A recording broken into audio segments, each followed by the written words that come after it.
Realisme berasal dalam kata bahasa Inggris yaitu real atau yang nyata. Dapat diartikan juga yang ada secara fakta, tidak dibayangkan atau tidak diperkirakan. Adapun kata fakta dalam bahasa Indonesia berarti hal atau keadaan, peristiwa yang merupakan kenyataan sesuatu yang benar-benar ada atau terjadi. Realisme juga berasal dari kata Latin realis yang berarti nyata. Dalam arti umum, realisme berarti kepatuhan kepada fakta, kepada apa yang terjadi, jadi bukan kepada apa yang diharapkan atau yang diinginkan. Akan tetapi, dalam filsafat, kata realisme dipakai dalam arti yang lebih teknis. Aliran realisme adalah aliran filsafat yang memandang bahwa realitas sebagai dualitas. Aliran realisme memandang dunia ini mempunyai hakikat realitas terdiri dari dua dunia, yaitu dunia fisik dan dunia rohani. Hal ini berbeda dengan filsafat aliran idealisme yang bersifat monistis, yang memandang hakikat dunia pada dunia spiritual. Hal ini berbeda juga dengan aliran materialisme yang memandang hakikat kenyataan adalah kenyataan yang bersifat fisik semata. Menurut aliran realisme, pengetahuan adalah gambaran atau kopi yang sebenarnya dari apa yang ada dalam alam nyata atau fakta atau hakikat. Seorang filsuf asal Yunani, Aristoteles 384-322, yang merupakan murid Plato, mengembangkan aliran realisme yang menekankan pada pengetahuan dan nilai. Ilmuwan membawa paham realisme itu pada abad 21, beranggapan bahwa realitas yang ada tidak bergantung pada apa yang kita ketahui, dan metode ilmiah adalah cara terbaik untuk mendapatkan deskripsi yang akurat dari apa itu dunia dan bagaimana kerjanya. Landasan filosofis realisme.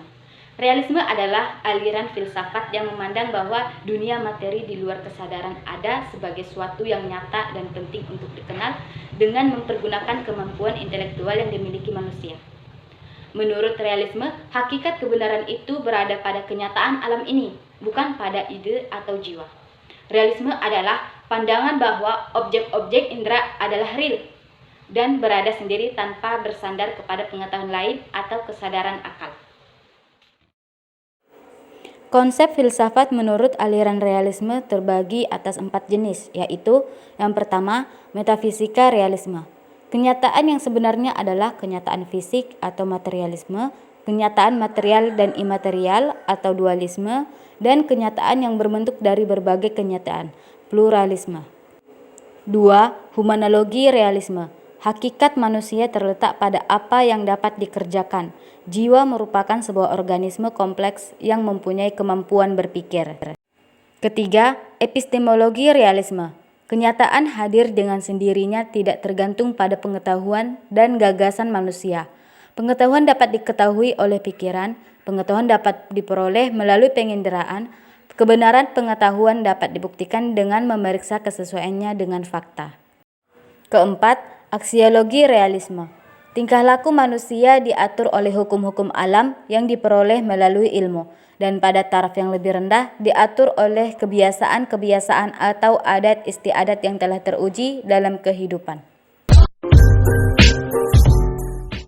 3. Pendidikan dalam perspektif realisme. Filsafat pendidikan realisme merupakan aliran dalam ilmu pengetahuan yang mempersoalkan objek pengetahuan manusia.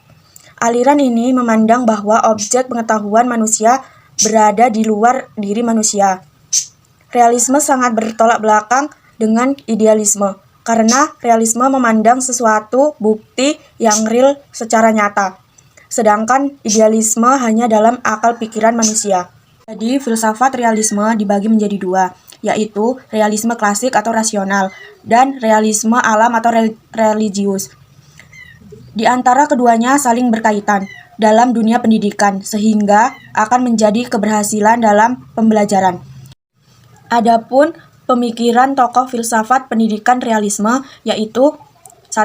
Aristoteles, yang mengatakan objek bertepatan dengan logika atau akal. 2. Johann Amos Comenius menyatakan bahwa pendidikan harus universal. 3. William M.C. Gusken, yang menyatakan bahwa tidak ada tujuan hidup, maka tidak ada pula tujuan pendidikan. 4. Franz Bacon, yang menyatakan bahwa pengetahuan yang sebenarnya adalah pengetahuan yang diperoleh melalui panca indera dan dunia fakta yang telah terakumulasi antara pikiran dan kenyataan. 5. John Locke, yang menyatakan bahwa manusia lahir dalam keadaan yang fitrah atau suci agama. 6. Galileo berpendapat bahwa segala sesuatu yang diucapkan harus ada buktinya dan ucapannya itu harus mampu dipertanggungjawabkan. 7. David Hume, yang menyatakan bahwa setiap pengetahuan diperoleh dari pengalaman yang sangat erat dengan kebenarannya. 8. John Stuart Mill, yang menyatakan bahwa setiap individu bebas dalam mengemukakan sesuatu pendapat. Pengertian dan sejarah materialisme. Materialisme adalah paham dalam filsafat yang menyatakan bahwa hal yang dapat dikatakan benar-benar ada adalah materi. Pada dasarnya, sebuah hal terdiri atas materi dan semua fenomena adalah hasil interaksi material. Materi adalah satu-satunya substansi. Sejarah lahirnya aliran filsafat materialisme. Demokritos 460-306 Masehi merupakan pelopor pandangan materialisme klasik yang disebut juga atomisme. Demokritos beserta para pengikutnya beranggapan bahwa segala sesuatu di bagian-bagian kecil yang tidak dapat dibagi-bagi lagi, atau yang disebut atom. Atom merupakan bagian dari yang begitu kecil sehingga mata kita tidak dapat melihatnya. Atom-atom itu bergerak sehingga dengan demikian membentuk realitas pada pemanca indera kita. Ludwig Forbes mencanangkan suatu metafisika materialistis, suatu etika yang humanistis, dan suatu epistemologi yang menjunjung tinggi pengenalan indrawi. Oleh karena itu, ia ingin mengganti idealisme Hegel atau guru Forbes dengan materialisme. Jadi, menurut Forbes, yang ada hanyalah materi, tidak mengenal alam spiritual. Kepercayaan terhadap Tuhan hanyalah suatu proyeksi dari kegagalan atau ketika kepuasan mencapai cita-cita kebahagiaan dalam hidupnya. Dengan kegagalan tersebut, manusia memikirkan suatu wujud di luar yang dihayalkan memiliki kesempurnaan, yang merupakan sumber kebahagiaan manusia, suatu wujud yang bahagia secara absolut. Oleh karena itu, Tuhan hanyalah merupakan hasil hayalan manusia. Tuhan diciptakan oleh manusia. Hakikat realisme adalah materi dan rohani, bukan spiritual atau supranatural. Filsafat materialisme memandang bahwa materi lebih dahulu ada, sedangkan ide atau plan timbul setelah melihat materi. Dengan kata lain, materialisme mengakui bahwa materi menentukan ide, bukan ide menentukan materi. Contoh, karena meja atau kursi secara objektif ada, maka orang berpikir tentang meja dan kursi. Bisakah seseorang memikirkan meja atau kursi sebelum benda yang berbentuk meja dan kursi belum atau tidak ada? 6. Pendidikan dalam perspektif materialisme. Aliran materialisme adalah aliran dalam filsafat yang lebih mengedepankan materi dalam pengaplikasiannya. Jadi, aliran ini meyakini bahwa yang muncul pertama kali yaitu materi daripada ide. Ide muncul karena adanya materi. Dalam dunia pendidikan, aliran ini berpusat pada guru sebagai pengajar. Dan pada aliran ini siswa tidak memiliki kebebasan. Maksudnya tidak memiliki kebebasan yaitu dunia pendidikan memiliki aturan yang harus dipatuhi oleh pelajar. Dan apabila tidak ada suatu peraturan, maka siswa akan bebas melakukan yang ia suka, baik hal yang positif maupun negatif.